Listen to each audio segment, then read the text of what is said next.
নতুন রাজ্য সরকার ক্ষমতায় আসার পর বন্দে মাতরম গান সমস্ত স্কুলে বাধ্যতামূলক করেছে। সেই সঙ্গে বন্দে মাতরম গান বাধ্যতামূলক করেছে সমস্ত মাদ্রাসা স্কুলে।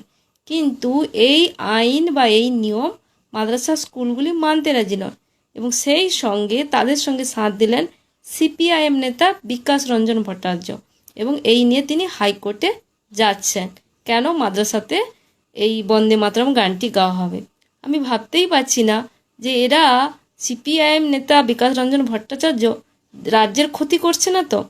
কি দরকার ছিল? যেটা ভারতবর্ষে থাকতে হলে বন্দে মাতরম গান গাইতেই হবে, এটা অবশ্যই বাধ্যতামূলক, বা পশ্চিমবঙ্গ রাজ্যে থাকতে হলে। কিন্তু সেখানে বিকাশ রঞ্জন ভট্টাচার্য তিনি একজন আইনজীবী খুব বড় মাপের, তিনি আবার এটার হয়ে লড়তে যাচ্ছেন, বিরোধী হচ্ছেন। সত্যি ভাবতেও অবাক লাগে।